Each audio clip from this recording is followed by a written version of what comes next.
Hola, what's up, everybody? My name's Adrian Garcia. Welcome and welcome back to the Reliable HVACR podcast, brought to you by Jobber, my favorite CRM. If you guys need to get organized, better manage your business, Jobber is a perfect app for that. It's on your phone, it's on your tablet, it's on your computer, anywhere you have internet access, and you can invoice, quote, do your maintenance agreements, schedule jobs, get this customer hub where you can interact with your customers, send out reminders. It does so much for your business to help you free up your time at the end of the day. So if you guys want a free trial and discount, you can go to getjobber.com/reliable HVACR. Then we have VETO Pro Pack. I cannot tell you how many bags that I went through before finding out about this company with these high quality bags. If you guys want some good bags, some good tool bags, and really any bag you can think of, go to vetopropack.com. Ever since I've gotten their bags, they've lasted forever. All of our guys at our company have switched over to them. We've gotten them tool bags, backpacks, you name it, because Veto has it. So ever since I switched over, my bags have lasted so much more. I love the variety and the different uses for these bags. I mean, you can get creative with it. So like I said, go check out vetopropack.com. Go look for a bag for yourself. Right now they're having a spring promo. It's basically buy one, get one free. So take advantage of that. You won't regret it. Now, if you guys are listening to this on audio podcast, Spotify, Apple Podcasts, wherever you listen to it, please leave a 5-star review. I would really appreciate that. If you're on YouTube, make sure you subscribe, like, and comment this video if you enjoyed it. And I hope you guys are enjoying the podcast. I really love doing this. Great way to meet and talk to a lot of these guys, get their stories out. And I appreciate you guys for tuning in and making this what it is.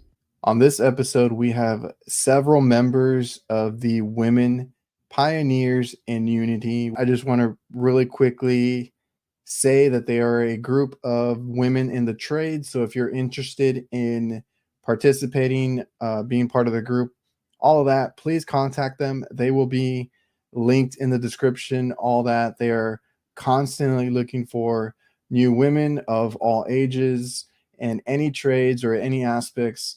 It's just a nice group supporting, helping one another, all that good stuff. So like I said, reach out to them. I'm going to shut up, let them introduce themselves. And then we're going to sit down with Viola, the youngest member of the group. And then we'll sit down with 2 other members and finish the show out. So enjoy the episode. I'm Ashex Kills. I am an HVAC technician out in Southern California, and I am part of Women Pioneers. Hi, my name is Jess. I'm an electrician from BC, Canada, and I am a part of Women in Pioneer Unity. Hello, my name is Rose, and I am a welder and a carpenter, and I am part of the Women Pioneers. My name is Kaya. I'm from New Hampshire. I currently am an HVAC service technician apprentice, and I'm also a part of the group of Women in Pioneers, and I'm so incredibly proud to be. It's an amazing group and organization full of absolutely incredible women, and I'm just super excited to see where my career takes me. I'm Rachel, a residential HVAC installer from North Carolina, and I'm part of Women Pioneers. Hi, my name is Sarah McCulloch. I am originally from Toronto, Ontario, but I live in British Columbia, Canada now. I work in the drilling industry as a CPT operator, and I am proud to be a member of Women's Pioneers. My name is Viola Vargas, and I am 12, almost 13, and I am also a part of the Women's Pioneer, and I am the youngest member in the group. I really like the group. They're very welcoming, and they're very nice. We did do a little meet and greet at a pizza shop back in Chicago whenever they had that the expo. So we just met up with a couple of them, and they gave me this t-shirt that I'm wearing right now. So yeah, I wore that today. It's really comfortable. They talk about work, but they don't talk about work a lot. I mean, they do, but not the whole time. It's all about work.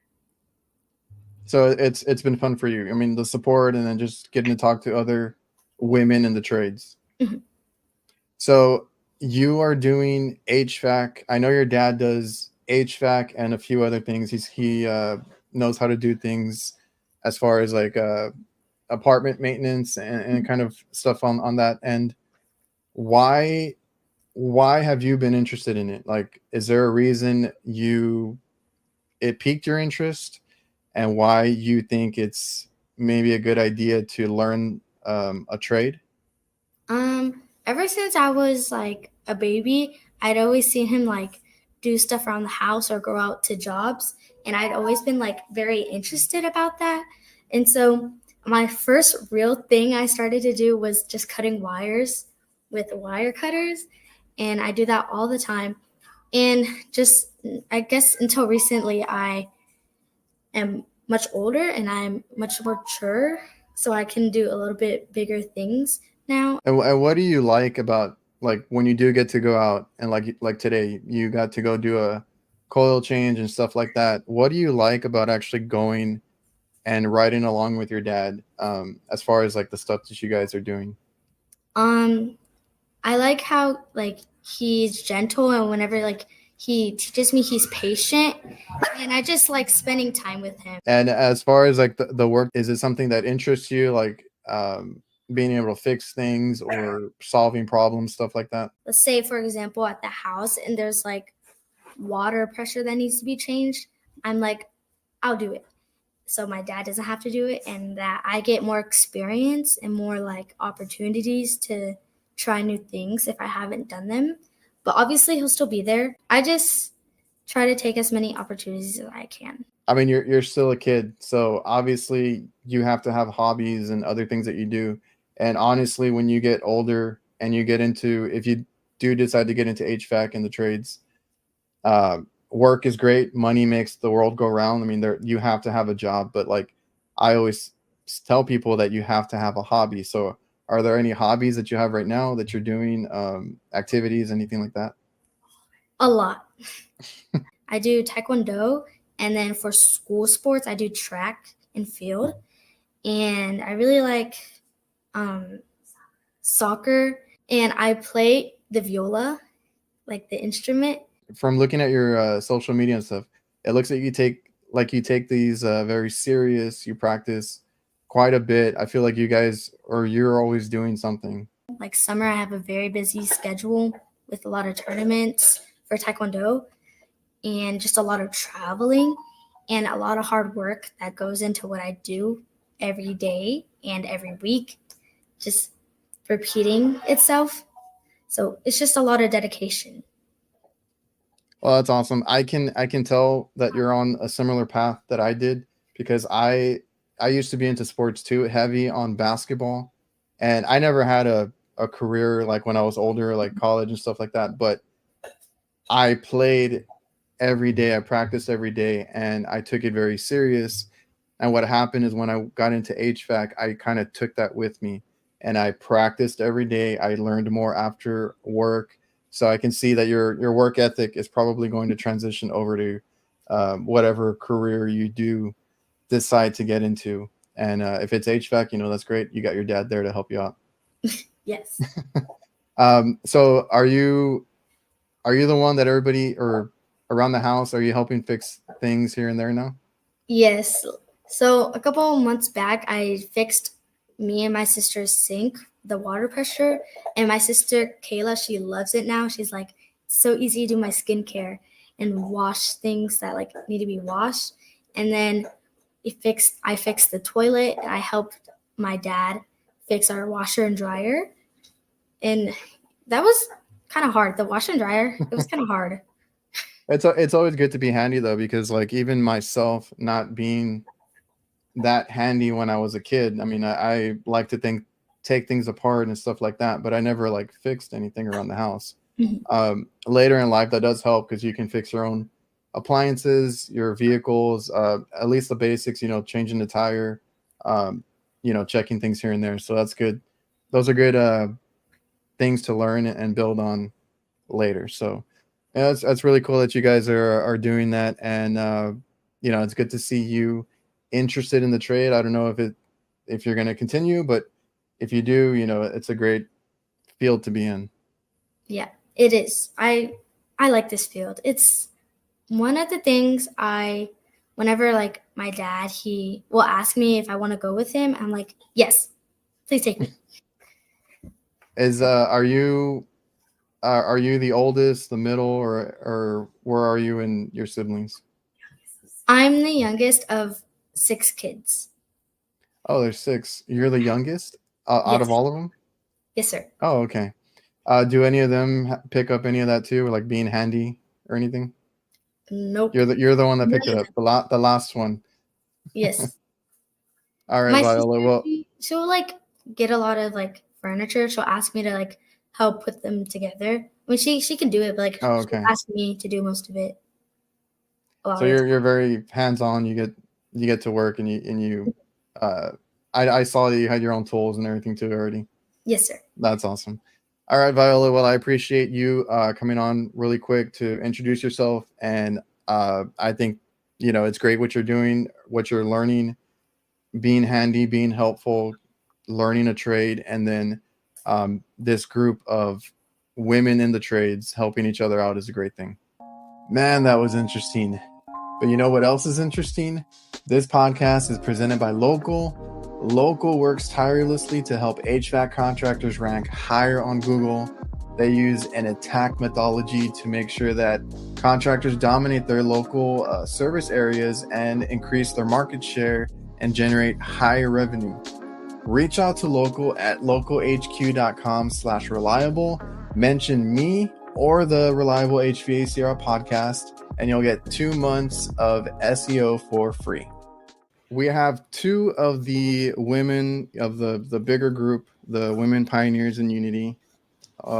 There's how many members are you guys up to? There's 120 emails on our list. So that's kind of like because you guys take in anybody that wants to join, right? So like anybody that wants to be a member, get on board, any women that are out there that are looking for a group to come in, talk. We'll get into that a little bit later, but so you guys are over 100 members now. Yes. And well, that's pretty good. So like I said, we have two of the members here, Liana and Ash. Ash Kills has already been on the podcast before, but Liana has not been. So can you tell us, kind of introduce yourself, like who you are? You already said where you're from, but what kind of work do you do and how many years you've been in the trade? Of course. Yeah. So I'm Liana. I live in Akron, Ohio. And I started doing HVAC about 3 or 4 years ago.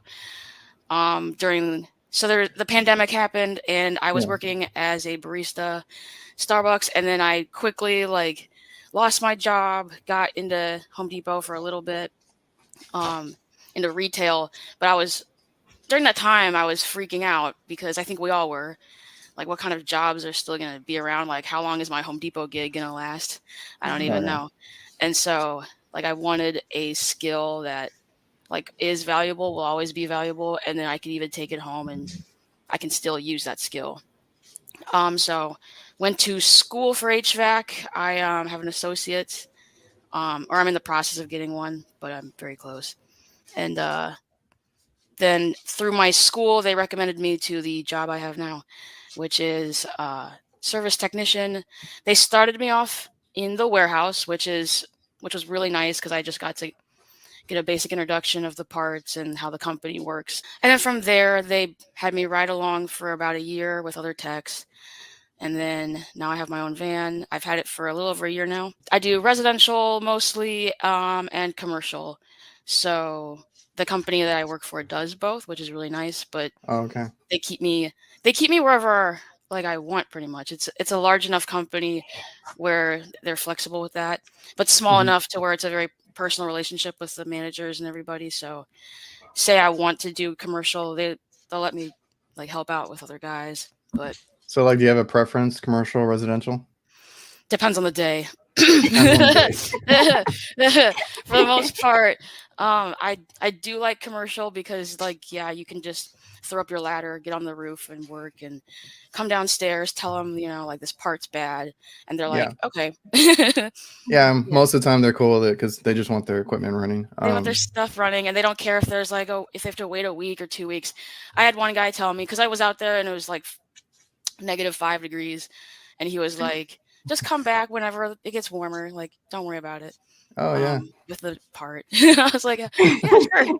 So, whereas, you guys know residential, like you have to be a bit more delicate. Yeah, there's customer relationships on both sides. So like I run a business, so I have to keep that in mind because I was not a people person. I didn't like to do that kind of stuff. I would want to get in and get out, do my work and get out. But being in the business to run a business, you got to keep those customers happy, all that. And I know on the residential side, that's an even more like intimate thing because you're in people's homes.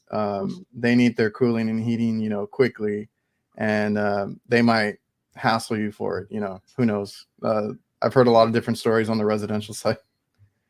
Yeah, it's fun. And for the most part, like we're a large enough company where we can kind of pick and choose our customers. You had basically a job before where COVID kind of took that away. Dude, it shook me. It shook me. Like I was so scared. And and looking back, and all the jobs have come back, so now it kind of is weird, but but no, like for real, like back then we were all freaking out. Like, are we going to be in our houses for forever? Like, what's the economy going to look like? It was scary.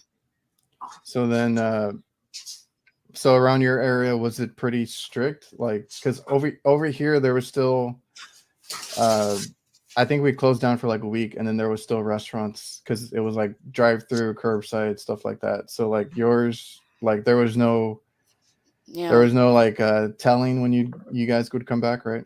No, yeah, there was nothing. And there was a long time where they were even talking about like Home Depot, like we're trying to cut our staff, and trying to, in the very beginning, it was very tight.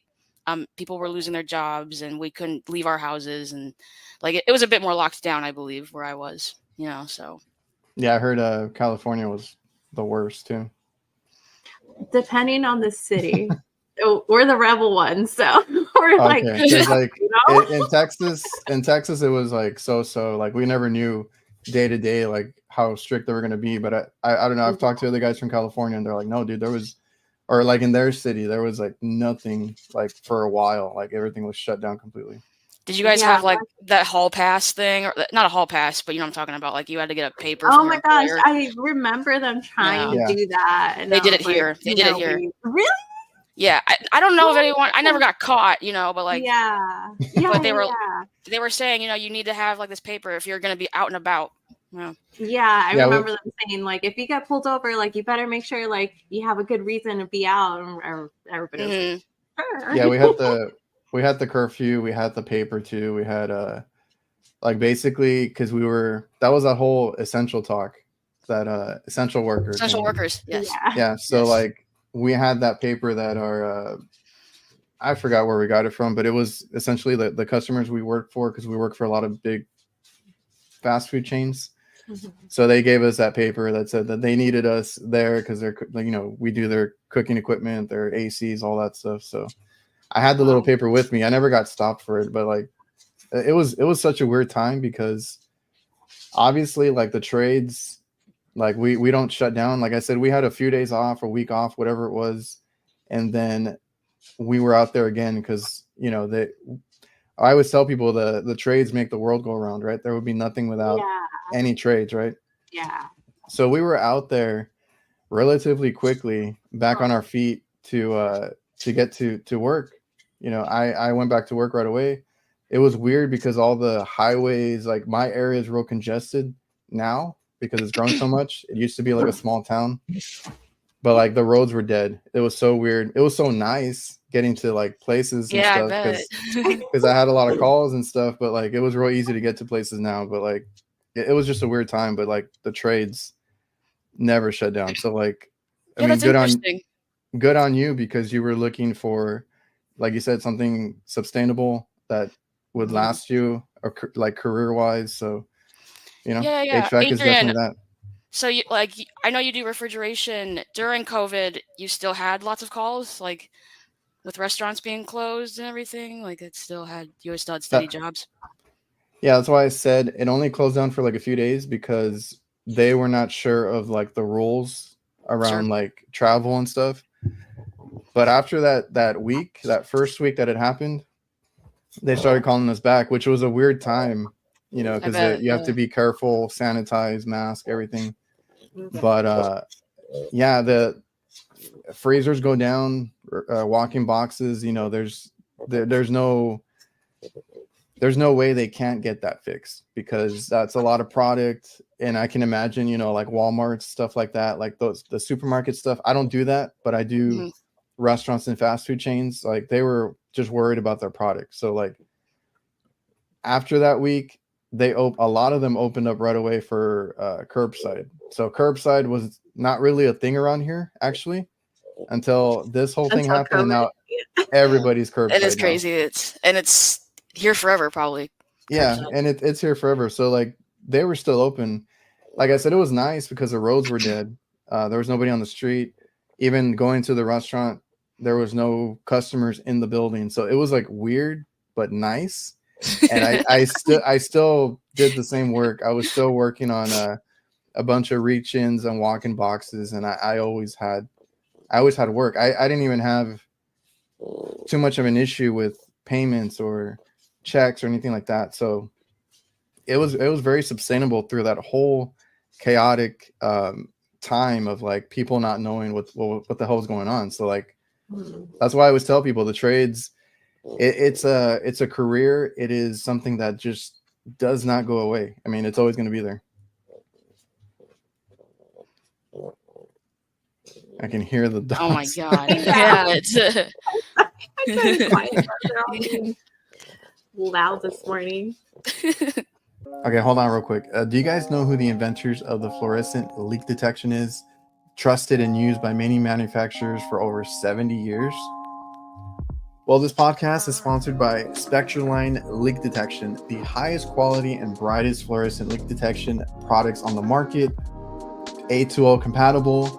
Get the job done right with their 2-in-1 premium UV dye and powerful AC sealant glow seal. I've actually used it. You can extend the lifespan of your equipment, find and seal the smallest and hardest to find leaks.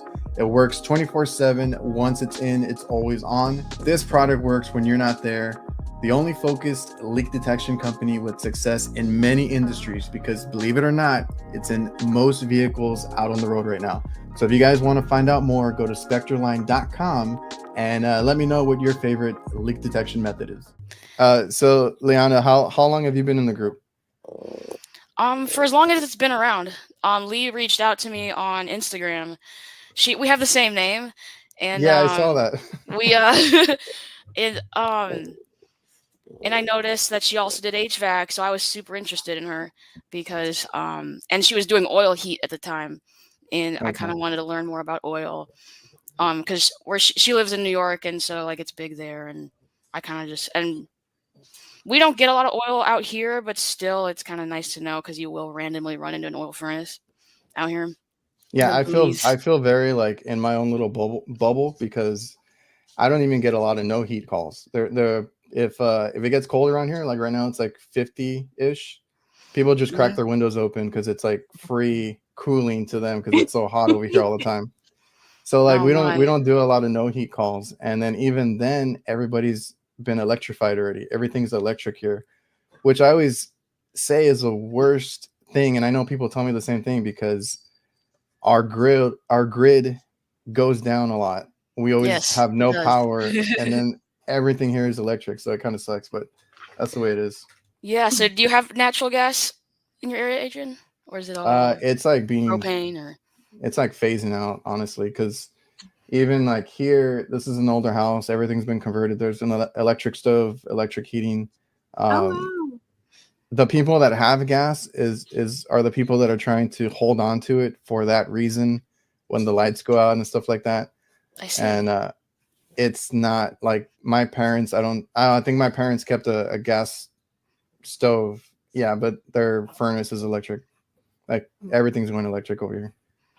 That's fascinating. Yeah, I think they're passing laws to like limit it and have people incentivized to be electric and everything like that. But which, like I said, down here it does not make any sense because our light goes out. yeah.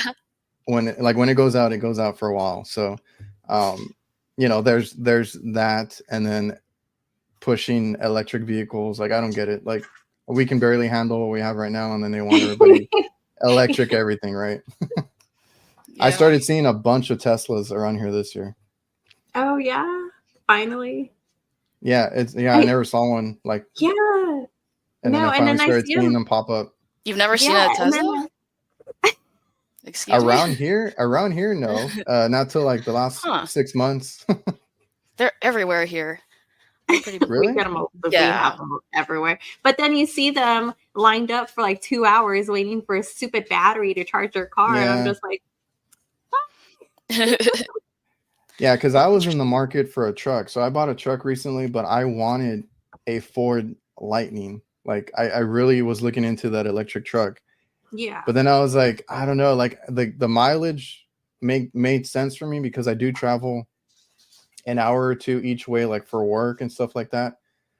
So the mileage would have made sense in a day's work. You know, we just have to recharge it every night. But like, I was like, what if I'm low on charge? Like, where am I gonna, you know, charge it on the go? And then like you said, there's probably lines and finding a spot, you know, all that stuff was. I was like, no, I'll just stick to gas.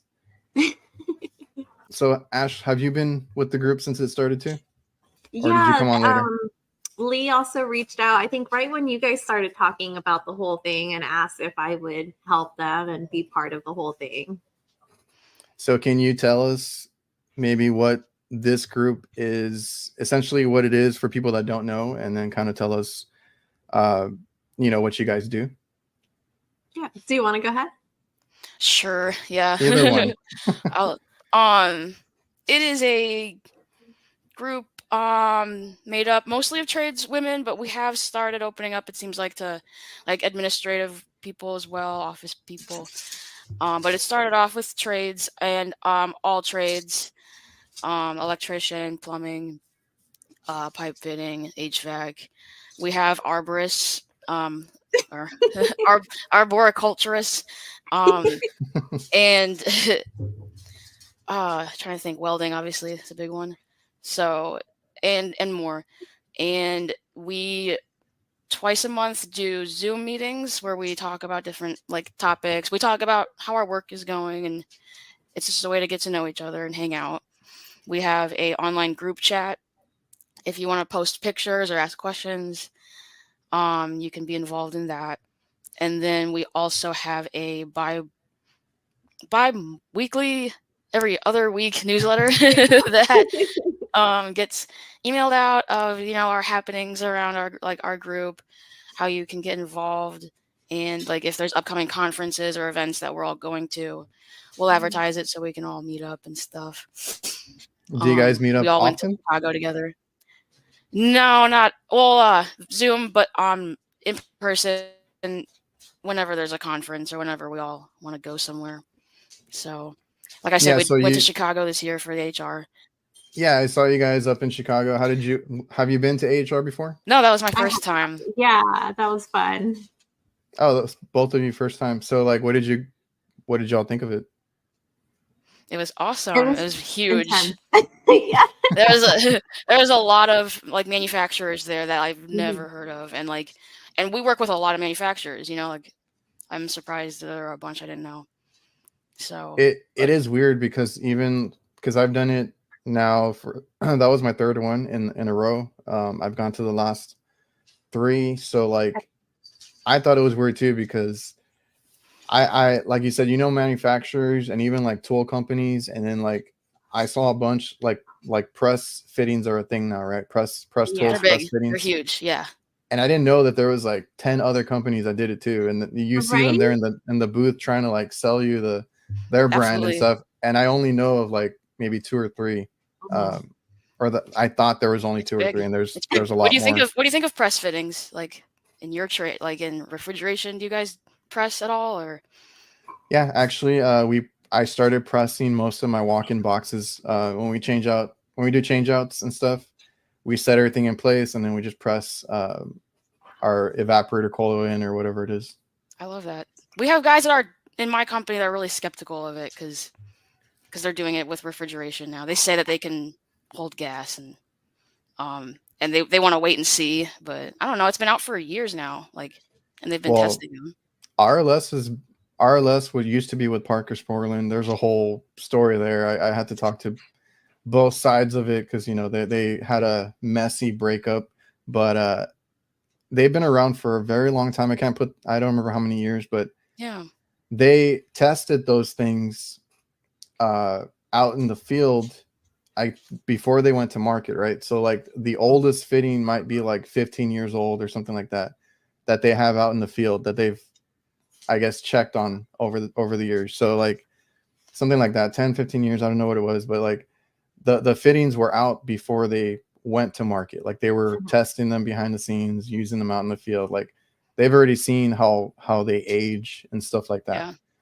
I've never been to the facility or anything like that, but they do like a tour like RLS, and they do show you what it takes to actually pop one of these things. Like they put a tremendous amount of pressure in those, like thousands of PSI. And what ends up happening is the actual line set will burst before the fitting. Oh, wow. That's incredible. It's intense. It's crazy.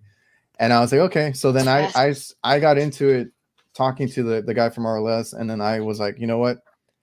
I mean, it's beneficial right now that I have the channel, the content that I do and all of that, because I always tell people, because I get questions a lot on tools, manufacturers, stuff like that. And I'm like, well, you know what? I'll try it out, right? I'll try it out. I'll make a video on it, and then I'll report to you guys, in a year or something. So those fittings, I think I've already had some out there for like a year or so. I think I put a lot of them out there before last summer, and I've not had any issues with any leaks. So I'm skeptical on things too until I see it. So like, yeah, I was like, F it, I'll try it, put them in.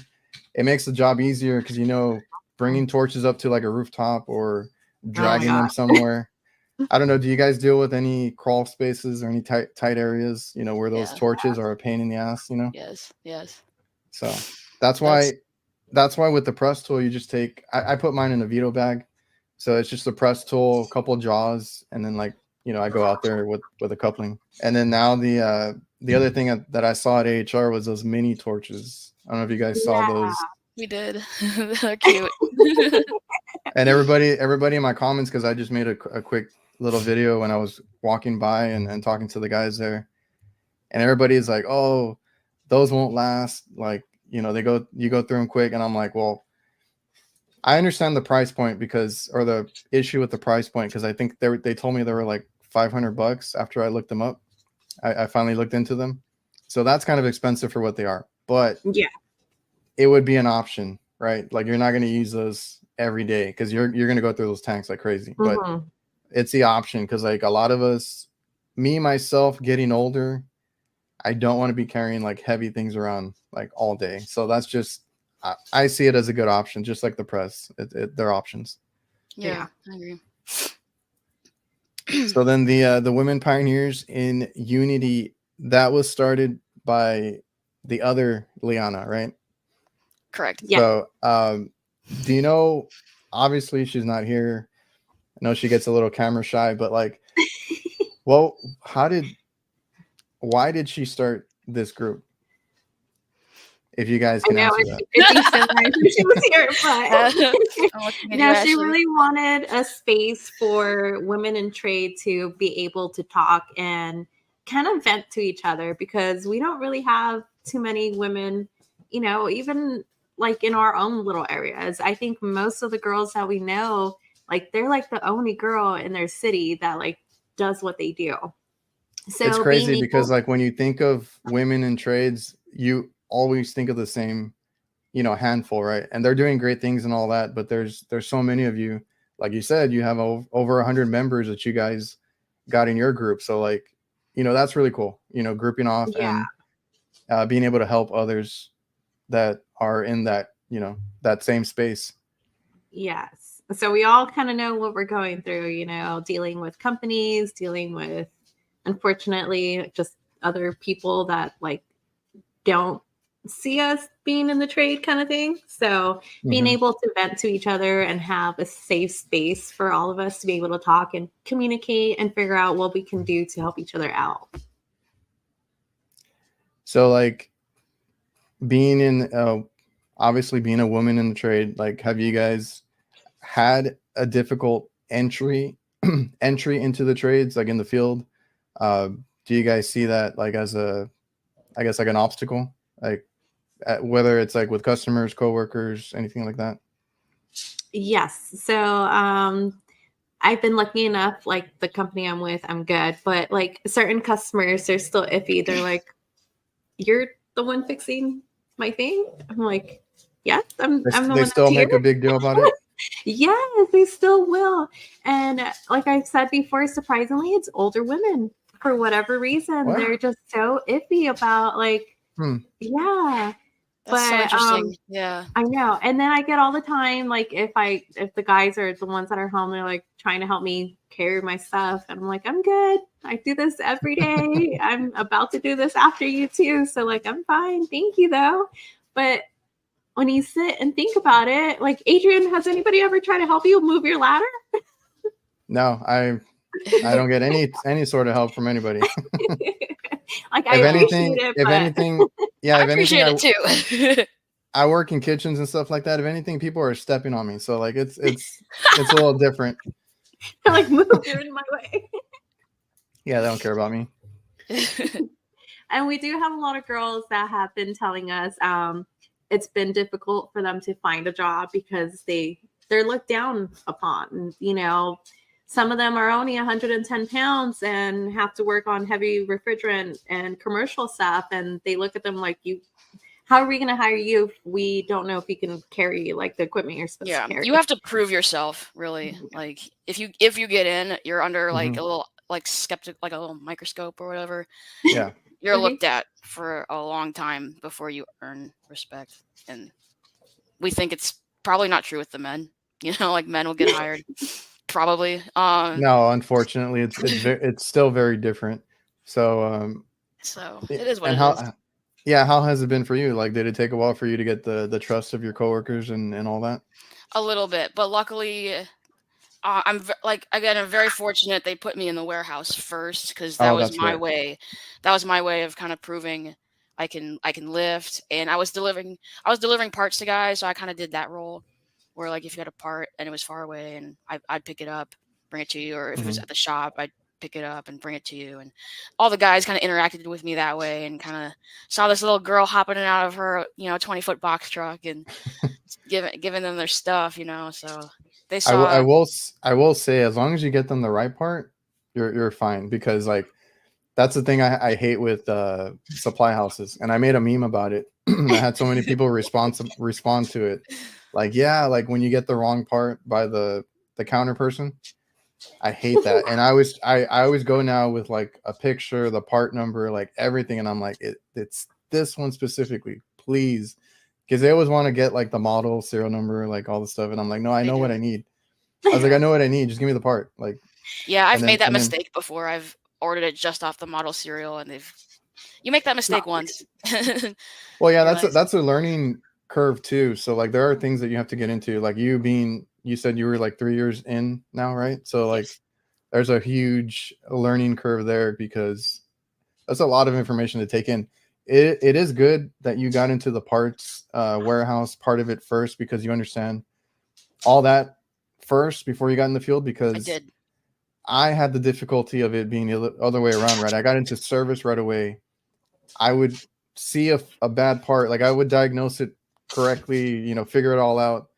And I'm like, I need this, right? And I go to the supply house and they're like, what do you mean this? Like a TXV or whatever it was. Like, there, you know how many different kinds we have? Like they would get after me and stuff. And I was like, oh shit, like never make that mistake again. And I've had that issue where, a part for a certain unit could be like several variations, of it and all that. So like if you can obviously take the part with you. I've done that plenty of times just so that they know what I'm talking about. But like get a part number, Google right now is like so awesome, because you can look up part numbers, breakdowns, manuals, everything. So like I do all that before I go to the part house, or I'll look on their website because locally I use Johnstone and they have a really good app, fortunately.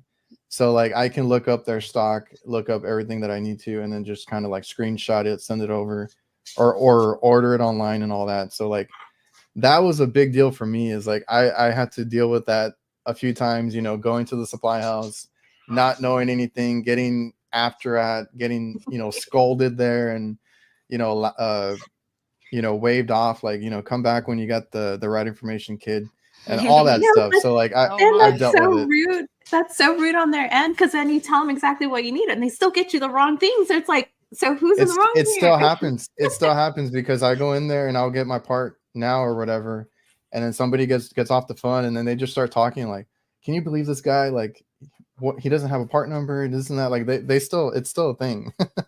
Yeah, they talk there at the counter. So oh my gosh, luckily all my supply houses are nice and they know me now, so they're just like, yeah, you're good. Oh, that's the other thing, because that whole meme that I made about the counter people, like it was because I've been going through all these new guys now. Like they've been hiring new guys like crazy, like replacing them. And I hate that, because like I get to know everybody, right? That's another thing, is the relationships you make with either a manufacturer, a dealer, or your supply house. And then like you get to know them, and then like I would go in there, you know, they would already know who I am, my account, like they would already bring it up and everything.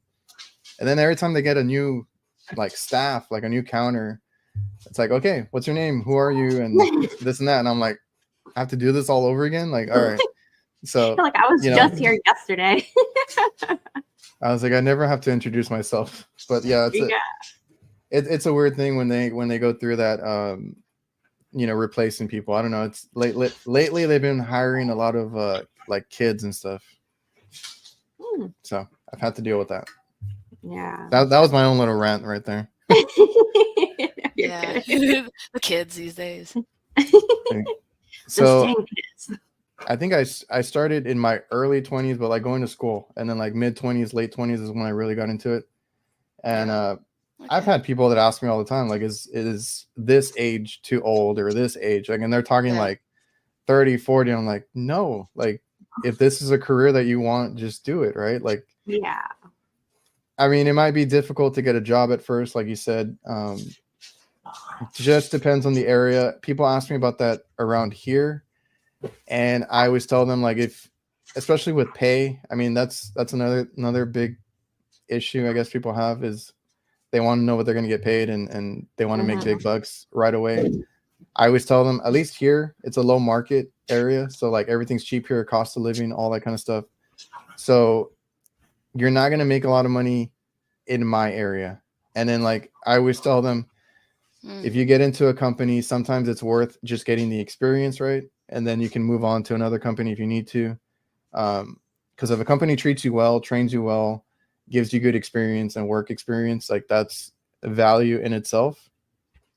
So sometimes you do have to move. Like I've been offered and told that if I go up north, like to Houston, San Antonio, like I'll make big money, but I like the area that I'm in, so I'm never going to move. But that's a whole other thing. Are you guys actively looking for more people to join?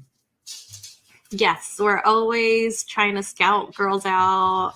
We're going through Instagram, trying to go through hashtags, like trying to find more people to just come in and talk and join and see how their work is like in their area. We have a lot of girls from Canada too. So we've recently learned that Canada has like their own like schooling or sponsorship stuff that they do, where after high school, like if you want to get into the trades, I think it's like a free program, right? That they can go. I think so. Like, yeah, there's something. There's either some, they have a lot of programs, or there's laws in effect there. Yeah.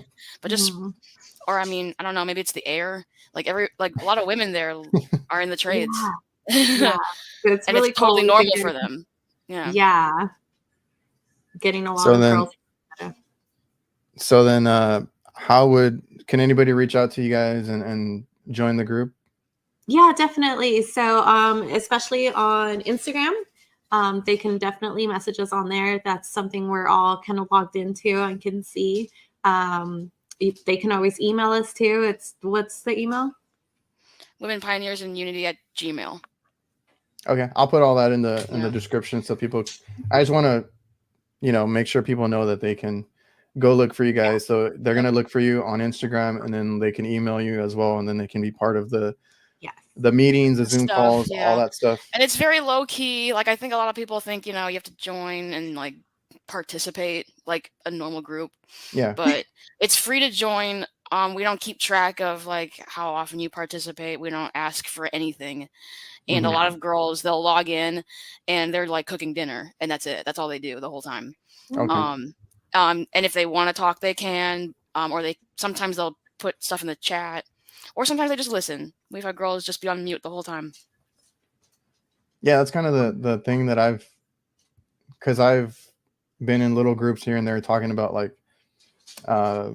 other stuff, whether it's HVAC, business related, or content stuff. Like, I always tell people, like, it's always good for people to get together and kind of share experiences or help each other out. So I like that you all are doing that, because, or like I was saying, like, even in the groups that I've been in, even if the person doesn't, like you said, participate, they might need to hear something, or they might need to just kind of sit in and see what's going on and just be more aware, right? Because like the whole thing with my podcast as well, like when I don't know how I ended up here, but like I just like to talk to people and get to know their stories and stuff, because everybody has their own unique story, their different way that they got into the trades and kind of like what they've been through. But even though everybody's is unique, there's somebody out there that relates to that, right? Or a part of your story or something like that. So like this whole group that you guys have, like, even if, like you said, they don't have to be, they can be doing something else, multitask, whatever it is. They can listen.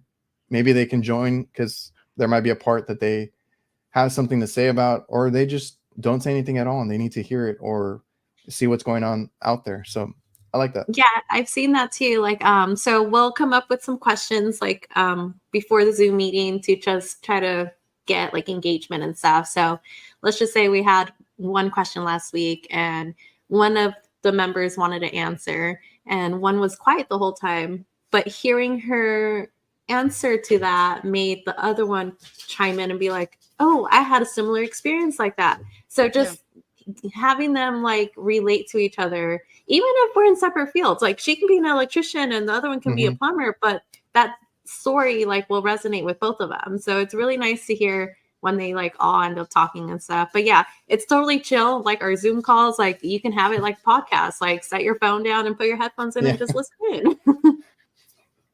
So like, do those get pretty chaotic? Like how many members end up on a Zoom call? We had one a couple weeks ago. I think it was like 15 of us all just kind of like there was a lot. That was we were celebrating Ashley's birthday. And oh, that's right. Happy belated birthday. I don't even remember what the topic was, but we were advertising that we were going to do shots for her birthday. Yeah, and so a lot of us were drinking. I think, yeah. So it's just a good time. I mean, there's no obligation. There's no set roles, anything like that. Just come hang out. A bunch of women in the trades. Like you said, it's open to basically anything at this point. Different trades, different positions, titles, whatever it is. So that's good, because even when I've done stuff, because I do the whole HVAC nights, I do other stuff that I've been trying to kind of group people together, and I get on my end, the guys, I get to ask like, can a manufacturer join in and join in on the fun and this and that? I'm like, sure. I mean, you're in the trades, like it's all the same. Yeah. So I mean, that's good. That's good. We do have one girl that builds systems, right? We had one, I think she got a little quiet because she works so much, but I think she's out in the States, and she and her husband like build package units. So like, really? They're called UKT, and they're big in like Europe right now. They're like they call it single hole technology. They gotta come up with a new name, but basically, it's no ductwork. And I don't know, it's like a P-tack, but they're small. They're really small. They're a little hole, and that little hole does like air both ways. So you can have your air going across the evap air.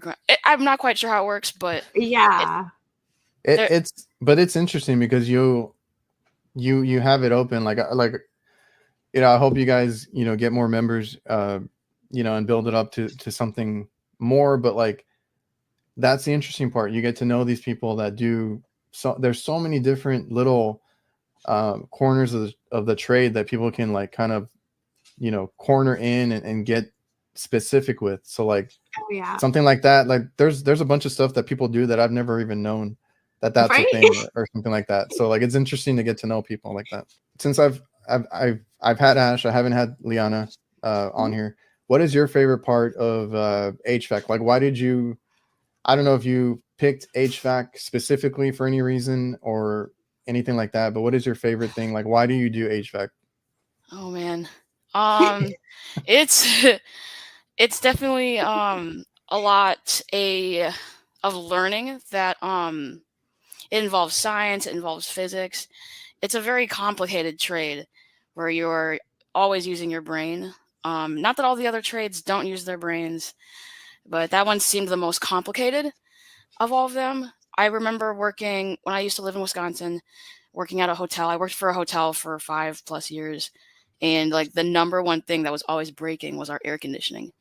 Granted, we had like cheap P-tax, right? And we had a pool unit, a pool dehumidifier, and like that would always break. And like the HVAC company we called, was always saving the day and always there. And it just kind of fascinated me because it wasn't as simple as, like the water's leaking or like, we need to replace simple parts. It was very complicated fixes. And I just felt like, at the time that it would be a lot to learn and I would be most fascinated with it. I also did environmental studies in college. So HVAC plays a huge role in the environment and emissions and stuff. And I felt like that could I could integrate that into my roles. But that's it. That's the only reason. Same thing with Lee. We both we don't have any family in it. It was just something we chose on our own, and we relate to that sometimes because it's like I don't per se have close relatives who did this. I have no one that inspired me per se. Mm-hmm. It was just sort of interest, and for me, it was fear. Oh, okay. Yeah, because it's just something that sparked your interest that you saw out there. Yes. Because like a lot of the repairs, which I have, I mean, it's part of the whole stuff that I post as far as like memes and all that. Because the ones that always come, running to the comments and all that is the homeowners are like, oh, that's a cheap fix, a simple fix, stuff like that. I'm like, no, not really. Like, it's not. Yeah, like there's usually a whole procedure that you guys have to do, right? I mean, if it's electrical, that's kind of on the simpler side, but even then you got to trace down some stuff. But like, yeah, that's fascinating.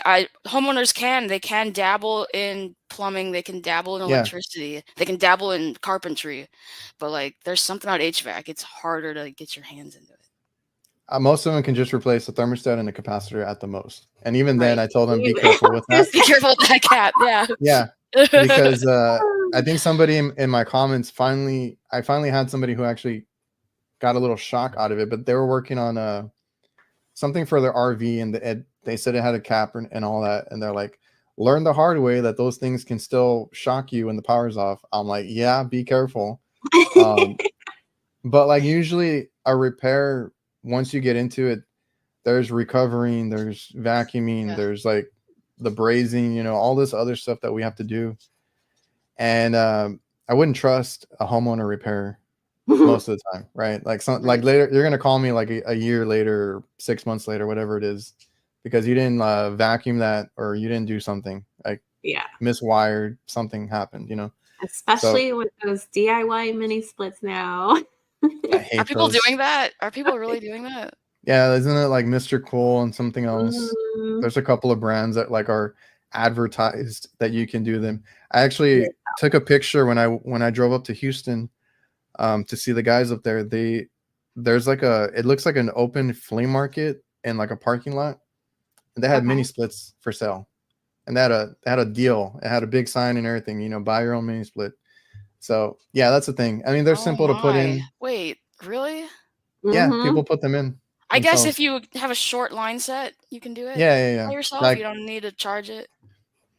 No, you still need to like vacuum them and everything, but nobody. If it's a DIY, they won't. They'll just. I was gonna say, like, do you think they're vacuuming their own systems? No. No, because this is so fascinating. Really. Mm-hmm. Yeah, and even in my comments, that's where I learn a lot too, like from other places. Is like some people will do the mini split thing, right? Because they just want to cool a room, right? They just drill a hole, run the line set, connect them, probably don't vacuum, and then run it. Mm-hmm. I've always told people that HVAC can be a little forgiving, right? You can get something working. It might not work right. It might not work efficient. It might not last, but it'll work right when you put it in, right? If you don't vacuum, I've seen it firsthand. If you don't vacuum, you don't purge nitrogen, it works. But like a couple months later, something, you know, clogs up or whatever it may be, you got moisture in there, you know, things will happen. The system won't last as long. That's what I always tell people. So it is forgiving. That's why homeowners, you know, love to do their own thing. But I've actually heard of people, and I always have to ask them, like, can you clarify, right? Did you vacuum? Did you do all this? They're like, I changed my own. I changed my own condensing unit. I did this. But then, like, a lot of them have a relative that does it. So then they borrowed equipment or something like that. I'm like, okay, don't come in here in my comments and like let every homeowner think that it's like as simple as this, right? Yeah. You had the equipment or you had a relative help you out. So there's some that don't tell the whole story, and I always have to ask them. Yeah. So yeah, it's a thing. Like, yeah, I'm actually getting the homeowner can do it, but they got to spend what, a good $2,000 on equipment too to be able to do it themselves. The right way, yeah. Yeah. And some people are mechanically inclined. I've always said that. I mean, I work on my own car, but to a certain point, right? I work on my own house to a certain point. After that, you call a professional. We all can't be like Ashley over here. You're doing a whole remodel and stuff too. She's building a little chicken mansion. Yeah. Oh, that's what that was? Yeah. Yes, my chickens need a new home, so. See, and that's the whole thing that Liana was talking about. Like, this trade, you learn so much, right? And I'm not saying that's why you did that, but like in this trade, it made me a little more mechanically inclined where I work on my car now, because I wouldn't before. I would kind of dabble in it a little bit, but I've changed out radiators. I've changed out line sets for the cooling, you know, the air conditioning in the cars. I've done so much under the hood of my car because I felt more comfortable after being in HVAC. Yeah. Same thing with around the house and stuff like that. That's interesting. For me, the getting into the trades, it actually really taught me to appreciate professionals. Because before, like, for me before, I was like, you know, I think I can do this. I think I can do that. But really, like, becoming a professional, it taught me, like, there's stuff that they can do better, that they're more equipped to do, that they went to school for. And I've actually appreciated paying a premium just to have a professional do stuff. Yeah, I guess I'm like that too. Like, it makes you see the other side, right? Like, why do they charge so much? Why this or why that? Yeah. And stuff is expensive, and it's for the service. It's because they have it. They can do it quicker. They have the materials. They know what they're doing. Yeah, I've always been a person that likes to try things. So like, yeah, there's plenty of things that I could probably do, but it's gonna look like crap, or it's gonna look like not clean, or not good. Yeah. So I get it, you know. That's another thing with the group chat too. Like, I bought a fixer upper, so there's plenty of things that I need to do.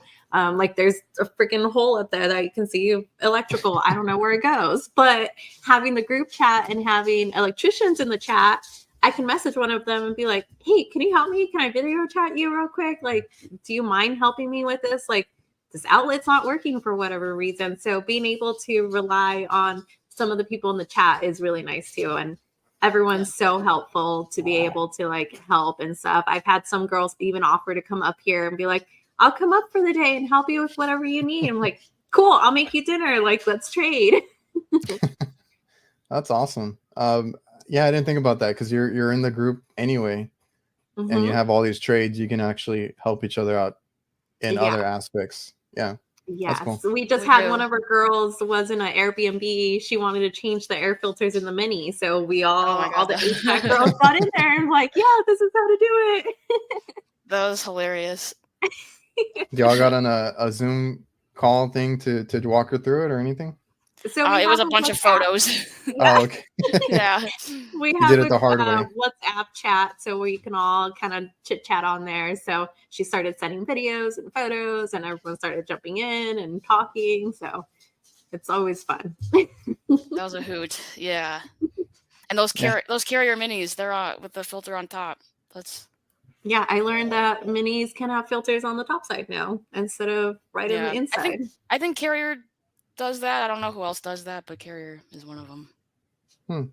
Interesting. Annoying. Yeah. They hate short people. What kind of equipment do you work on a lot?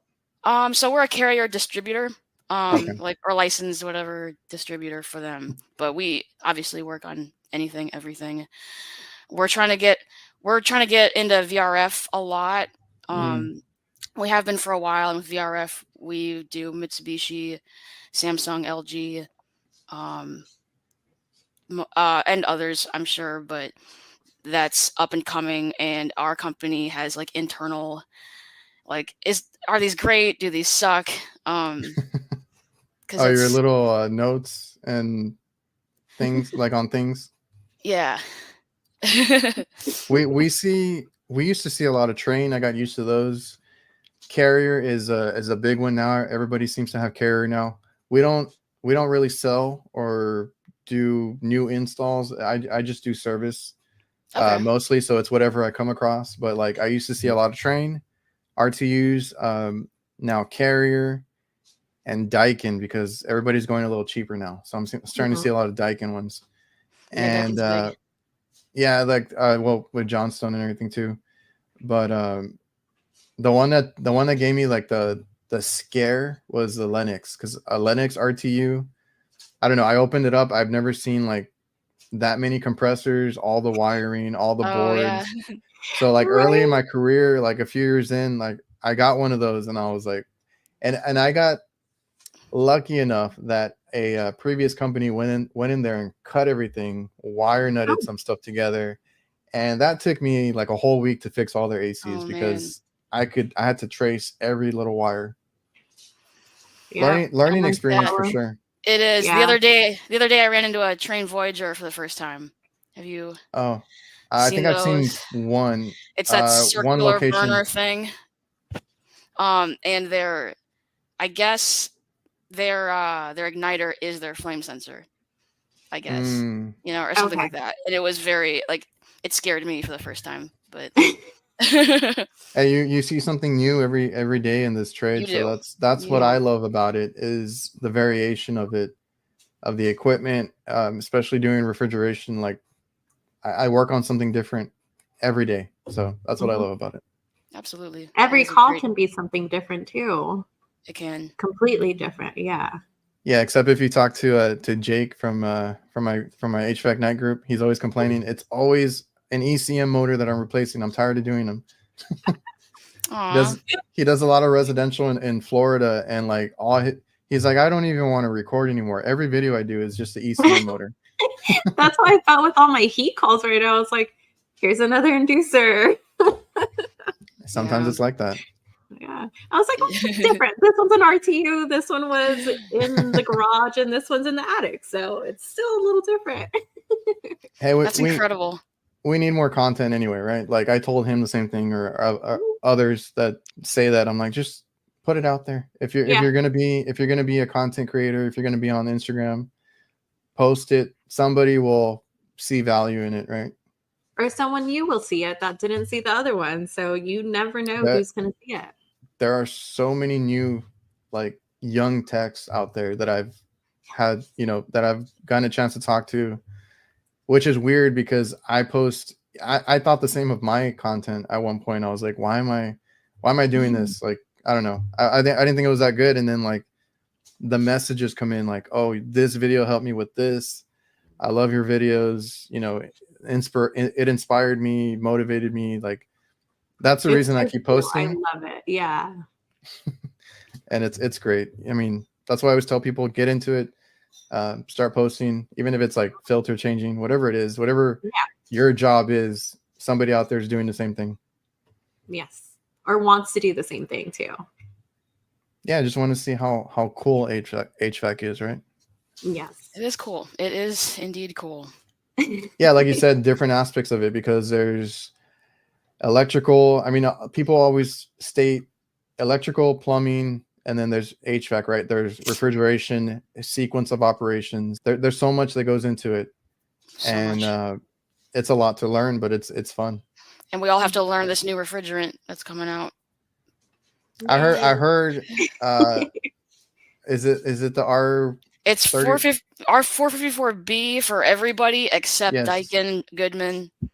Daikin, they're doing R32, I guess. Yeah, I was gonna say there's the other one, R32. Yeah, they which I heard is just basically like 410 pressure wise and all that, so it shouldn't be too bad. Right.